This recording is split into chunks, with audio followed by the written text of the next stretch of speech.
Olá, estamos começando mais um episódio do Saúde e Bem-Estar Podcast aqui na tua Rádio Alvorada. E hoje o nosso tema é transtornos de humor.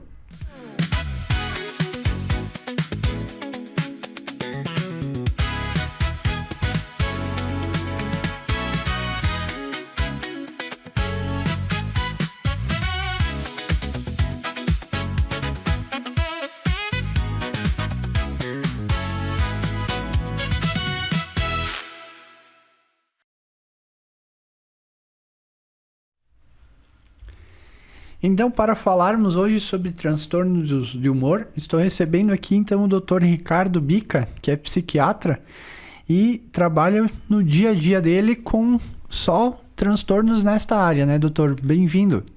Muito obrigado, Gerson. Prazer estar aqui para a gente poder ter esse bate-papo, né? É o carro-chefe da psiquiatria, os transtornos de humor, né? Eu diria que é mais de 50% dela. E gostaria inicialmente, então, de agradecer aos nossos patrocinadores, ao Hospital Cristo Redentor, a Imunize Clínica de Vacinas, a Solucione Imóveis, ao Ticiane Laboratórios, ao Dr. Rodrigo Balotin, urologista, ao Dr. Pedro Bittencourt, cardiologista, a Deliciare, a GSB Áudio e Vídeo e ao Odonto Rigo. Então, Ricardo, uma das coisas que até a gente conversava um pouquinho nos bastidores era o que é a diferença entre um transtorno de humor, né? E o que seria a questão das emoções, né? Isso, né? É uma questão bastante difícil da gente conceituar, né? E a gente vê que é um assunto que gera muita confusão às vezes, né? E o que acaba sendo mostrado no consultório também, né? É mais fácil às vezes a gente começar pensando o que seria o humor, né? O humor, ele é o plano de fundo da vida emocional do ser humano, né? Então, ele é diferente, por exemplo, das emoções. As emoções, elas vão compor o estado de humor, né? Da mesma forma que, dependendo da situação, nós vamos ter emoções diferentes, vamos sentir coisas diferentes, né? Que nem, por exemplo, uma pessoa que tem pressão alta é diferente de uma pessoa que está com a pressão alta naquele momento, né? Se a pessoa está fazendo uma atividade física, está fazendo um exercício e a gente for medir a pressão dela, seria natural que ela estivesse com a pressão alta naquele contexto, né? Com as emoções, segue a mesma lógica, né? Às vezes o que fica mais perto para a gente entender o que é humor é o que no popular as pessoas entendem, estou passando por uma fase tal. Quando eu escuto isso, provavelmente eu vou pensar em um conjunto de sintomas de humor, né? Quando a pessoa se refere que está passando por alguma fase difícil, uma fase boa, né? Então, dá para a gente entender o humor, então, como um período bem definido de tempo, onde as emoções permanecem por um tempo maior do que o habitual, né? Então, seria uma questão de diferenciar o que seria o patológico do que seria o normal. Isso, exato. As oscilações são comuns no nosso dia a dia. É o normal a gente um dia acordar triste por algum sentido, mas no dia seguinte superar aquilo e voltar a ter uma vida normal. O patológico seria aquilo que a gente não tem uma oscilação, ficaria perpetuando aquilo nesse sentido. Não existe ser humano que as emoções não oscilem, né? Só se tu tiver morrido já para não oscilar mais. E muitas vezes acaba se tendo até uma questão de dificuldade em entender o que são os diagnósticos dentro disso, né, Ricardo? Sim, com certeza. A maior prevalência hoje a gente acaba falando muito em depressão, falando em transtornos, mas acaba que a gente bota tudo numa miscelânea, numa coisa só. E às vezes dificulta até na questão do entendimento do tratamento, para poder a pessoa ter uma psicoeducação, entender o que está acontecendo com ela e aderir ao tratamento. Isso é uma das coisas que acontece muito. Com certeza, é extremamente frequente, né, Gerson? Porque tem coisas que não são patológicas, né? E às vezes as pessoas entendem como se fossem, né? Porque até para a gente puxar para outro lado os exemplos, né? Às vezes, uma coisa que ficou famosa, assim, é a questão quando o pintor ele está na fase azul, né? Que até no inglês como sinônimo para sintomas depressivos, né? Que é o blue, né? E também a gente tem o blues puerperal, né? Que a gente chama, que vem um pouquinho disso, né? O pintor mais famoso que passou pela fase azul é o Picasso. Então, se tu pegar os quadros dele da fase azul, eles são todos com esse tom, um azul mais escuro, claro, que dá um tom melancólico para a pintura, né? Então, ele que inaugurou essa nomenclatura de estar na fase azul, né? E estar numa fase geralmente está apresentando alguma alteração de humor, né? Mas essa alteração não necessariamente é patológica, né? Por exemplo, no caso do pintor, olha quanto às vezes eles produzem na fase azul deles, né? Uhum. E quais são os transtornos de humor mais frequentes que a gente vive assim, no nosso dia a dia que a gente consegue diagnosticar no maior prevalência? Disparadamente a depressão unipolar, né? Que é a depressão maior ou o que o paciente identifica como apenas como depressão, né? E a depressão, ela tem muitos critérios para a gente conseguir dizer que a pessoa está depressiva. Porque estar deprimido é diferente de estar com depressão. É né? completamente diferente. Apesar de ter semelhanças, né? Entra naquilo que eu puxei ali da questão da pressão alta, né? A pessoa que tem uma hipertensão arterial sistêmica tem um padrão totalmente diferente de alguém que está naquele momento com a pressão alta, né? E da mesma forma que a gente deve tratar a pressão alta, a gente deve tratar os transtornos depressivos, né? Porque o médico ele só vai optar tratar se ele vai trazer um benefício muito grande para o paciente, né? E hoje é muito evidente que para quem estuda e para quem acompanha essa questão dos transtornos psiquiátricos, o quanto traz de prejuízo para a vida da pessoa estar em um episódio de humor, né? Nos Estados Unidos tem vários dados sobre isso, mais que no Brasil.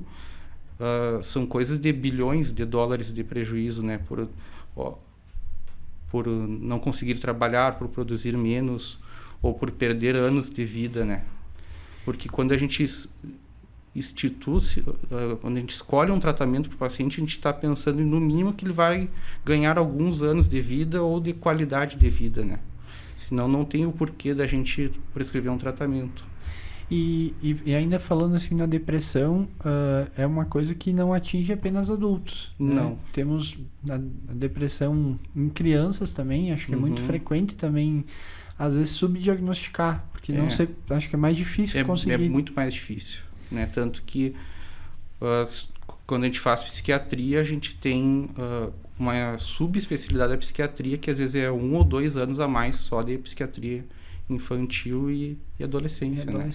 E a apresentação em crianças acaba sendo diferente do que em adulto, porque acredito que a gente vê muito em adultos, até na geriatria, né, na questão dos idosos, os sintomas acabam às vezes sendo muito semelhantes, né? Fica isolamento social, às vezes a questão cognitiva dá uma diminuída que depois você trata com a cognição, né? A memória começa a melhorar, a pessoa começa a ter mais atividades em grupo.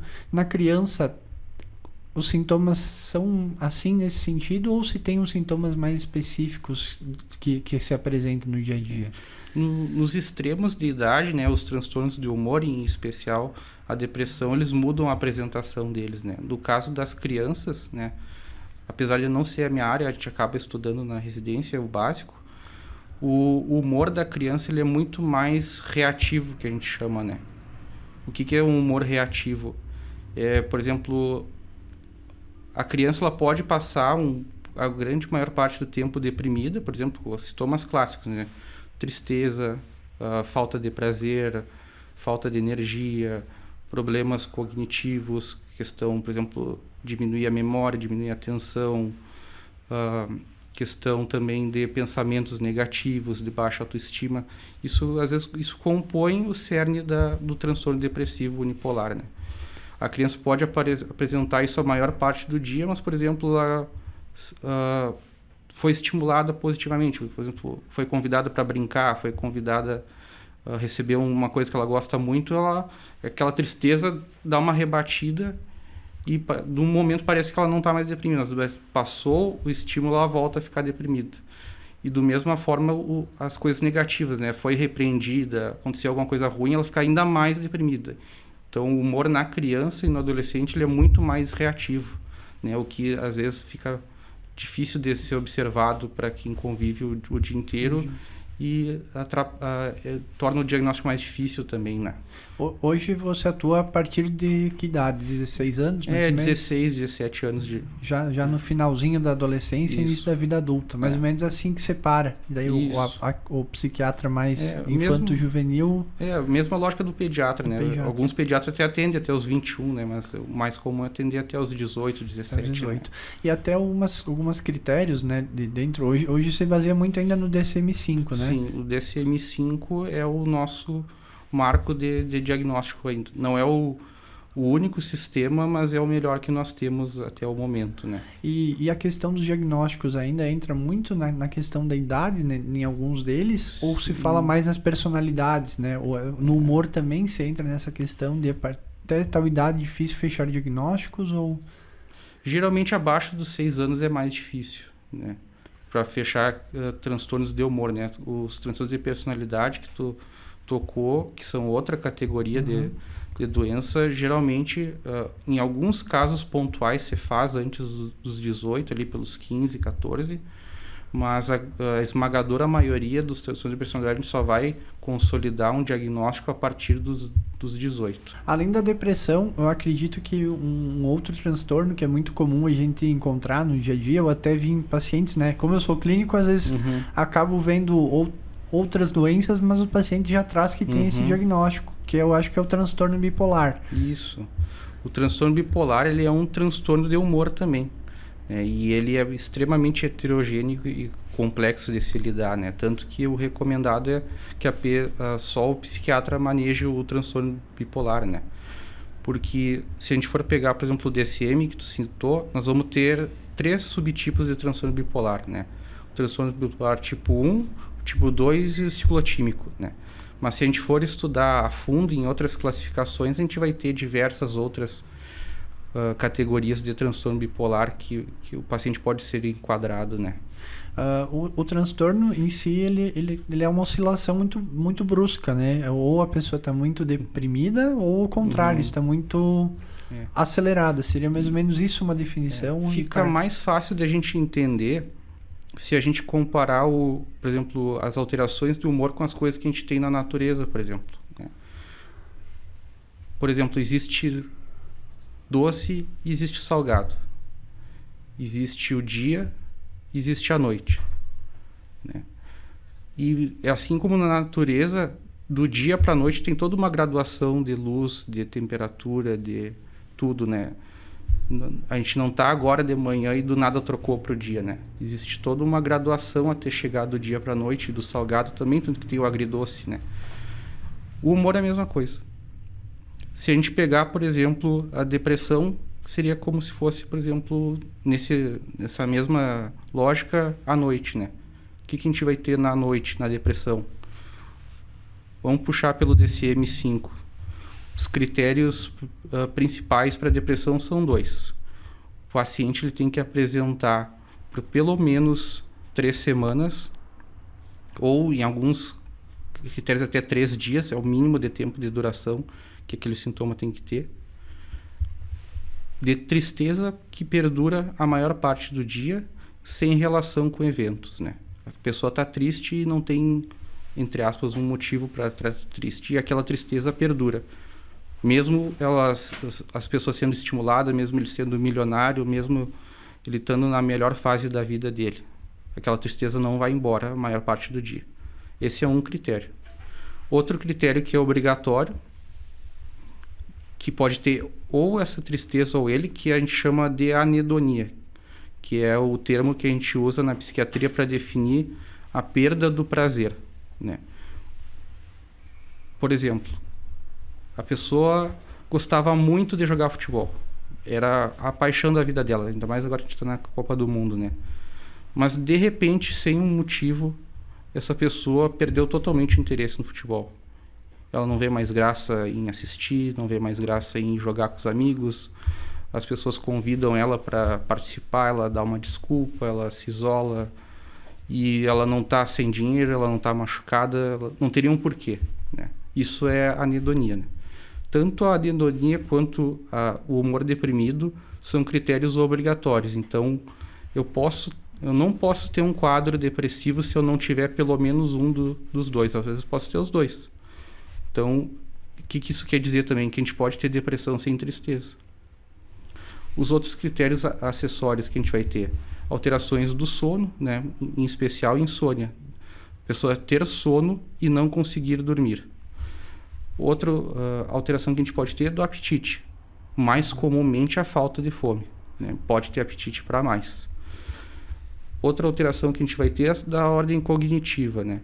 Perda de memória, dificuldade de atenção, né? Da esfera afetiva, né? Que daí teria mais até a ver com emoção mesmo, né? Pensamentos de conteúdo negativo, depreciativo, baixa autoestima. E isoladamente a gente coloca também como critério a própria ideação suicida, né?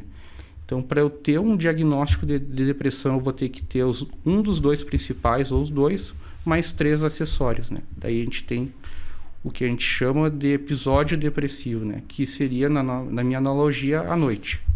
Uhum. Da mesma forma que a gente tem um extremo, a gente tem o outro, né? Que daí, tecnicamente, a gente chama da mania, daí, né? O que seria a mania?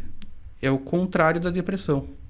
Que nem a gente tem na natureza, à noite a gente vai ter o dia, né? E o que a gente vai ter na mania daí de alterações de humor, né?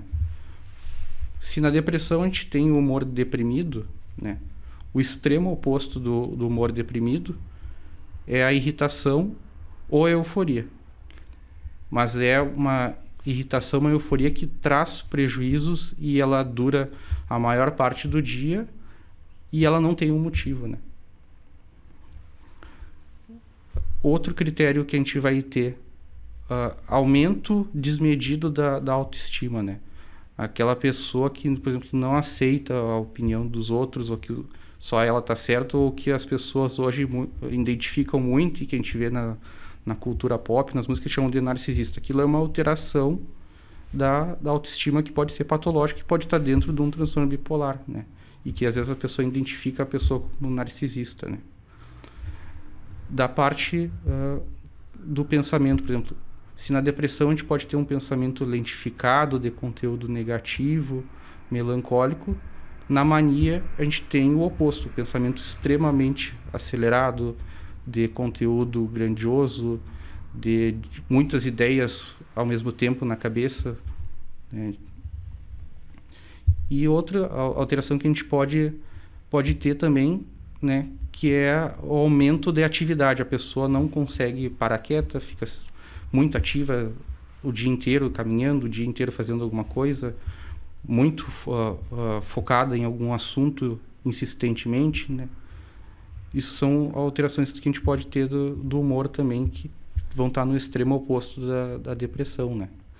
E na questão do bipolar, ele tem que ter em algum momento um episódio de mania para você conseguir fechar o diagnóstico, ou não necessariamente? Pelo DSM-5, hoje, para eu fazer qualquer diagnóstico de transtorno bipolar, vai depender de alguns critérios, né? Por exemplo, o tipo 1, que é o tipo mais fácil, entre aspas, né, de fazer o diagnóstico, eu tenho que ter pelo menos um episódio de mania ao longo da vida. Eu não preciso nem ter um episódio depressivo, né? No tipo 2, eu tenho que ter identificar um episódio depressivo e um de hipomania, que daí são esses sintomas que a gente está conversando da parte da mania, numa intensidade menor.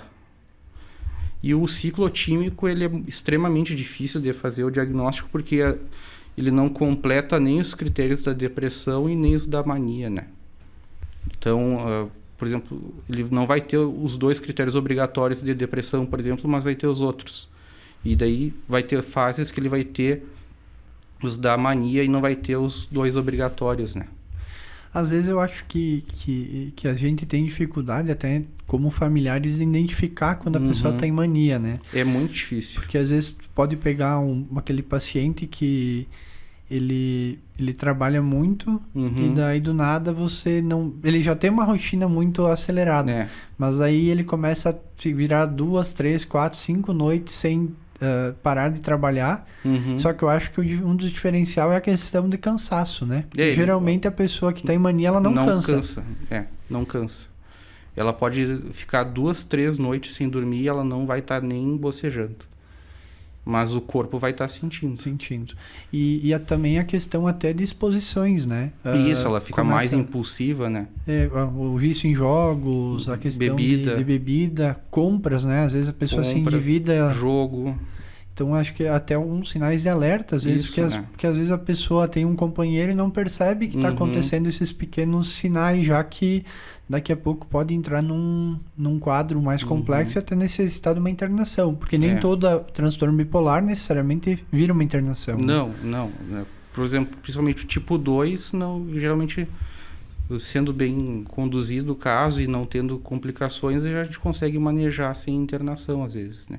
Pior é quando acaba entrando num surto, né? Isso, né? Que daí põe ela em risco e as outras pessoas. Geralmente o surto ele tá mais associado ao tipo 1, né? Tipo 1.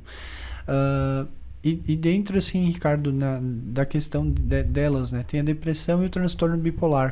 Qual outras que mais no dia a dia a gente pode...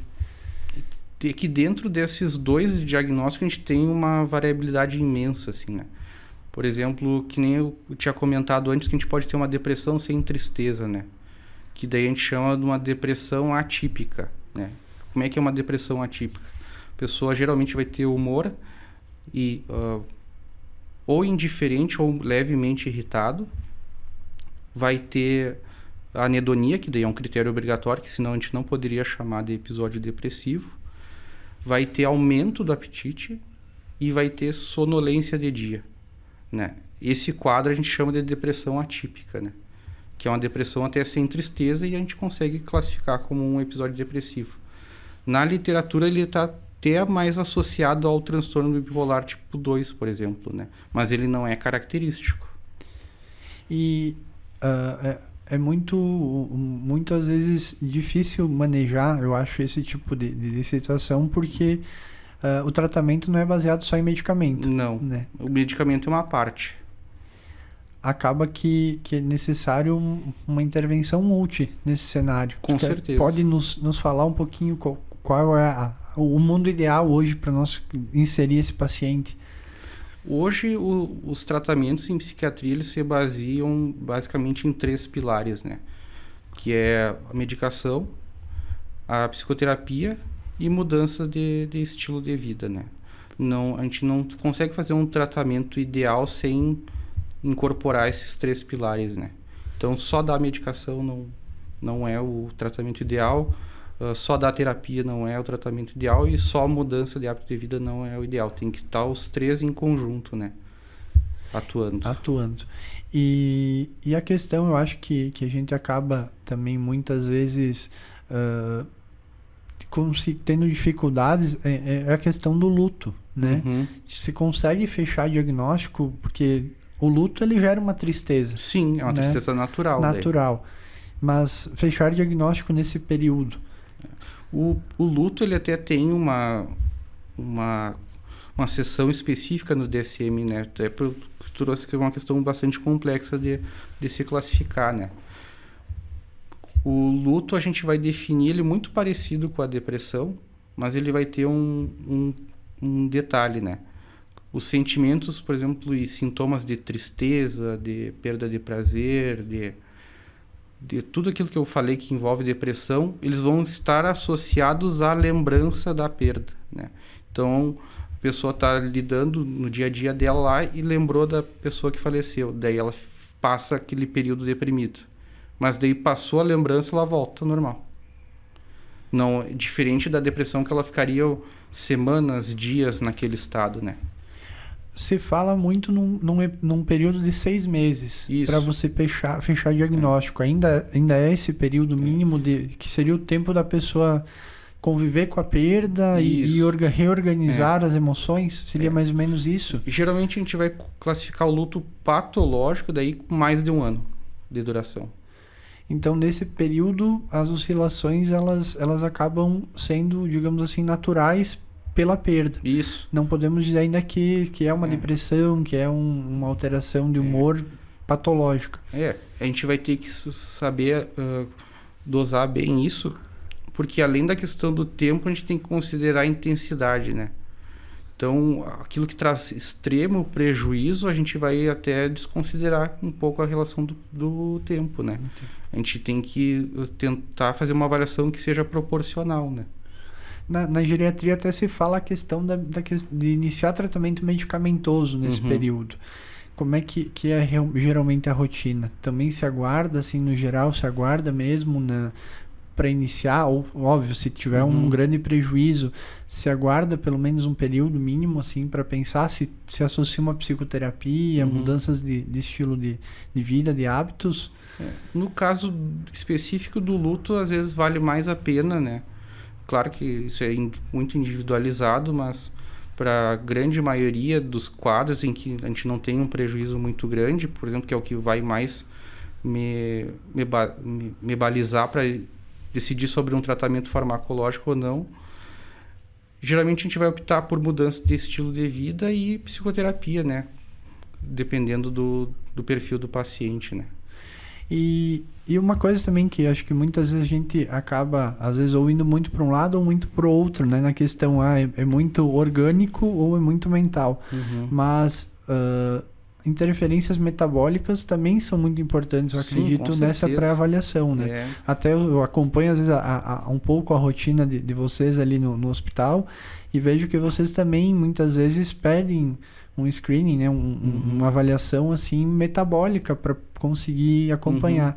Quais são as principais causas orgânicas, assim, que não propriamente são um transtorno de humor, mas que talvez podem agravar os sintomas, né? E tem condições até que tem apresentação muito semelhante, né?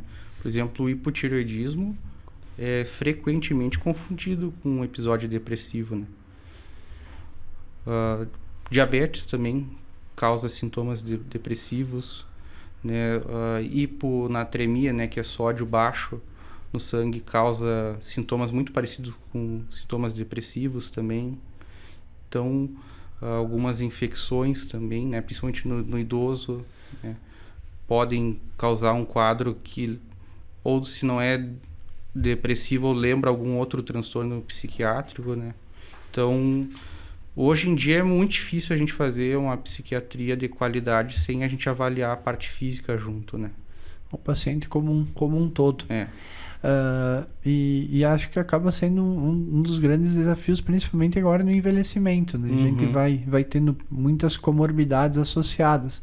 E até a própria interação de medicamentos, né? A gente acaba tendo que cuidar, porque daí vai iniciar um lítio e às vezes a pessoa já tem um problema de tireoide. Então ou tem um problema renal e daí a gente não consegue usar uma medicação, ou tem uma condição cardíaca e daí a gente não pode usar alguns antidepressivos, né?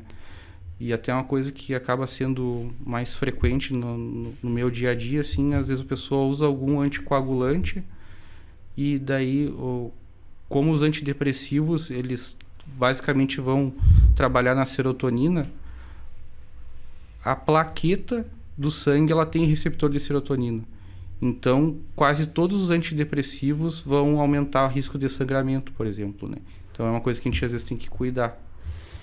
E muitas vezes a gente acaba também tendo a questão dos mitos, né? Uma delas falando da própria medicação, é que a medicação psiquiátrica, ela vicia, né? E eu acho que é um dos mitos que a gente às vezes tem que quebrar, né? É que isso vem de uma época que a gente tinha pouquíssimas opções, né, de medicação, né? E muitas vezes é a mesma coisa dizer que a pessoa está viciada em usar óculos, né? Ninguém fica viciado em usar óculos. Se a pessoa às vezes tem uma condição de humor que precisa de tratamento contínuo, aquilo é como se fosse o óculos, a pessoa não está viciada em usar, né? É completamente diferente. É igual o remédio da pressão alta, né? Que nem a analogia que tu disse, né? Se tu é hipertenso uma vez, tu vai ser hipertenso por muito tempo, né? Ou é crônico, né? E na grande maioria, às vezes, são alguns transtornos, a pessoa tem que ter um tratamento a vida toda. E é um prejuízo, é incalculável o prejuízo de tu não fazer um tratamento, né? Como é que tu vai avaliar, por exemplo, a diferença entre tu conseguir terminar uma faculdade ou não, né? Como é que eu vou botar numa escala de valores tu conseguir constituir uma família ou não? Não tem como dimensionar isso. Isso às vezes é o custo de tu não fazer um tratamento. E acho que também até a questão de um diagnóstico tardio. Hoje tem estatísticas, eu acredito, que mostrem nesse sentido, até de questão de sobrevida, de qualidade de vida. Sim, é absurdo a diferença, é absurdo. E eu acho que até principalmente no transtorno bipolar, né, a gente vê uma mortalidade muito alta, principalmente nos que acabam indo pro tipo 1, né, que mais tem perda de neurônios. Isso enfim. no final da vida ele faz um quadro muito parecido com o Alzheimer, as demências em si, né? Quando mal tratado ou não tratado, né? Porque cada crise que a gente tem de episódios de humor, hoje a gente sabe que não é só no transtorno bipolar, a gente queima neurônio. Então, quanto mais tempo tu fica deprimido ou com o humor alterado patologicamente, mais tu vai queimando o neurônio e mais tu vai perdendo, né? Isso daí é uma loteria, né? Tem pessoas que vão ter uma reserva de neurônios maior, outras menor. Para algumas não vai fazer diferença nenhuma, para outras vai ser a diferença entre estar acamado e estar ativo na velhice. E o grau de instrução também é um dos fatores decisivos, né? Sim. Até a questão de estimular a mente, né? Acredito que dentro da psicoterapia, enfim, mas também a questão de estímulos, né? Para tentar criar novas conexões neurais. A gente vê muito isso também nas demências, mas a fisiologia mesmo de perda de neurônio, acredito que seja muito semelhante. É semelhante mesmo. A questão também de outros mitos que a gente acaba vendo até dentro da própria depressão é a questão que tu falou, né? Que não é obrigatório ter, mas pode ter, né? Um dos critérios é a ideação suicida, né? E às vezes as pessoas acabam tendo aquela falsa falácia, né? Se fala que vai se matar, não vai, né? Se acha que vai tirar a própria vida, não vai. Isso é um mito, né? Mito, né? Porque a ideação suicida, ela não necessariamente vai envolver internação, por exemplo, também, né? Quanto maior o grau de planejamento, de elaboração da ideação, mais grave ela é. Então, até se a pessoa está falando, é mais grave até do que ela não está falando, né? E entra a questão do pensamento, da ideação e do planejamento, né? Que eu acho que isso também é uma coisa importante até da questão de entender a gravidade. Entra, né? Porque se a pessoa falar que tem vontade de autoextermínio, agora se ela falou que tem a vontade, já tem um plano consolidado, acredito que é totalmente diferente, né? E também acaba sendo um sinal de alerta pra família ficar de olho e achar que muitas vezes achar tá fazendo chantagem, né? Mas é um sinal de alerta e é um mito que eu acredito que ainda se tem muito, né? Sim, infelizmente ainda se tem esse mito e ele acaba mais prejudicando que ajudando as pessoas, né? E um dos mitos que a gente acaba também vendo é a questão de perguntar para a pessoa isso, né? Porque muitas vezes você acha, se você perguntar se ela tem vontade de tirar a própria vida, você está estimulando ela a tirar. Sim.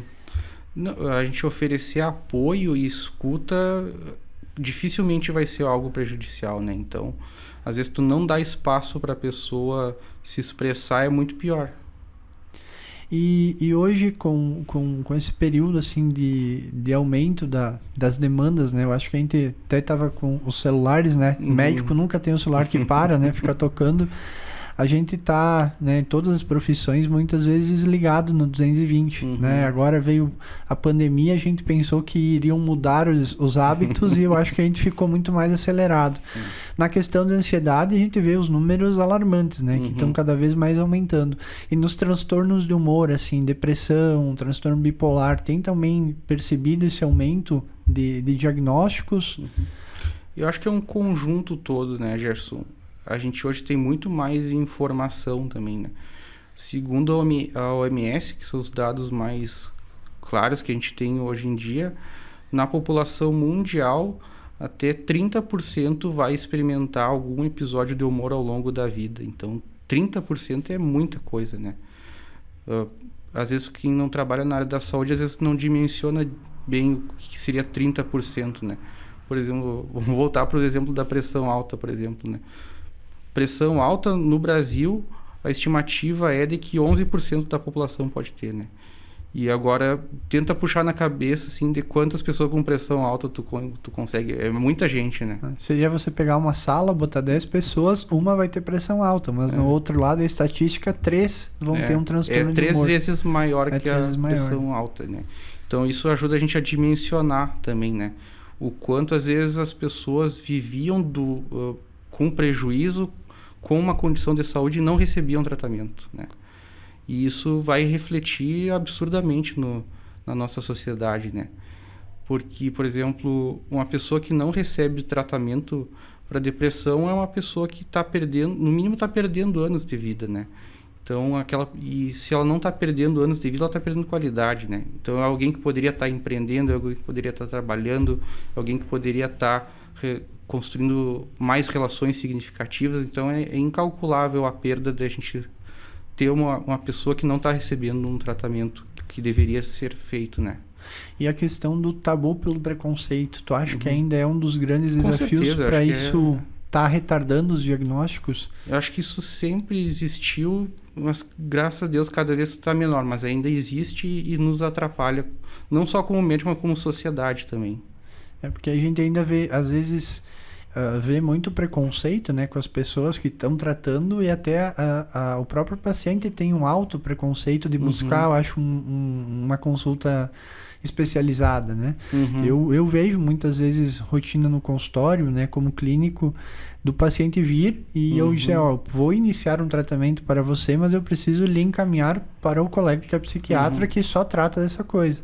Eu ainda encontro alguns episódios de relutância, sabe? Eu não quero ir no psiquiatra, porque o psiquiatra é médico que trata, né? Fala às vezes pejorativamente louco, né? E a gente sabe que não é isso, né? É justamente o contrário, né? É o contrário. Então, eu acho que às vezes a gente tem ainda um desafio como sociedade de vencer, mas às vezes não só o preconceito com quem está se tratando, mas o preconceito com a gente mesmo, porque a gente às vezes está se sabotando de buscar um atendimento especializado. Que dissesse que o ortopedista é o médico dos aleijados, né? Se tu quebra uma perna e tu não vai no ortopedista, aí sim tu fica aleijado, né? Então são desafios. Eu acredito que precisamos evoluir muito, né? Como comunidade, como sociedade, para entender. Não sei, Ricardo, se tem alguma ponto que você acha importante a gente abordar dentro do assunto. Eu acho que a gente conseguiu abordar bastante coisa, né? Para mim foi bem proveitosa essa conversa. Eu acho que a gente fica muito feliz em poder ver que se estão aumentando os números de diagnósticos, talvez não é porque talvez só estejam aumentando, mas porque as pessoas estão buscando ajuda. Eu acho que os números refletem uma melhora até, né? Eu acho que o que está sendo visto mais como excesso hoje, eu acho que era o que não era visto. Então, acaba que a gente vê uma evolução, né? A gente começar a entender que as doenças da mente, elas são tão, ou até às vezes mais importantes, né? Do que a gente só pensar nas doenças do corpo, né? Hoje, por exemplo, a psiquiatria, ela produz muito material científico, né? É uma das áreas que mais tem divulgação científica hoje em dia. Só para tu ter uma ideia, hoje existem, por exemplo, artigos de psiquiatria e cardiologia, né? Tu tratar um transtorno de ansiedade num paciente que tem uma condição cardíaca, às vezes adiciona de 10 a 15 anos de vida na pessoa. É muita coisa. Tu muda a vida da pessoa, né? Porque a pessoa que não está deprimida ou que não está ansiosa, ela vai conseguir, por exemplo, aderir a uma dieta melhor, ela vai conseguir estruturar uma rotina de exercícios melhores, por exemplo, ela vai ter mais disposição e mais motivação para seguir as orientações, né? Então é todo um conjunto, né? Não é só tirar a ansiedade ou tirar a tristeza, né? É muito mais do que isso, né? É realmente tratar o paciente como um todo. Né? Entender que a mente e o corpo têm que andar juntos. Sim. Então, acho que foi muito bacana, Ricardo. Agradeço por ter aceito o nosso convite, né? Falar de um tema que acredito que muitos que estão nos assistindo, nos ouvindo, ou convivem, né, com isso, ou tem algum familiar próximo que convive, né? E a gente sabe que compreender, né, a psicoeducação, né, principalmente entender o que está acontecendo, saber o que é a doença, eu acho que é fundamental. É fundamental, tanto para você conseguir ajudar um familiar ou um amigo, alguém está próximo, como para você mesmo, se tiver com um problema, né, com a doença, tá se tratando. E graças a Deus hoje a gente tem muito mais acesso à informação, deveria até ter mais, né? A gente vê em alguns países até as crianças recebem aulas sobre saúde mental já desde o jardim, então elas sabem identificar as emoções, sabem quando aquilo tá bom ou que não tá ruim, e isso a gente vê refletido até no material científico às vezes. E são um dos desafios que a gente acaba tendo que também vencer, né? Que as pessoas... Cada um tem que fazer o seu trabalho. Cada um fazer a sua parte. Gostaria então, Ricardo, de dar um agradecimento aqui da tua Rádio Alvorada, presente aqui da Deliciar. Muito obrigado. E agradecer mais uma vez por ter aceito o nosso convite e ter vindo conversar. E estamos abertos para um próximo episódio, falar sobre outras questões aí que envolvem a psiquiatria. Com certeza, vou adorar participar se tiver a oportunidade. E gostaria mais uma vez de agradecer aos nossos patrocinadores, o Hospital Cristo Redentor, a Imunize Clínicas de Vacinas, a Solucione Imóveis, o Ticiane Laboratórios, o Dr. Rodrigo Balotin, urologista, Dr. Pedro Bittencourt, cardiologista, a Deliciare, a GSB Áudio e Vídeo e a Odonto Rico. E gostaríamos de agradecer mais uma vez por acompanharem o nosso episódio e convidá-los para na próxima semana nos acompanhar com mais um tema sobre saúde e bem-estar. Até lá!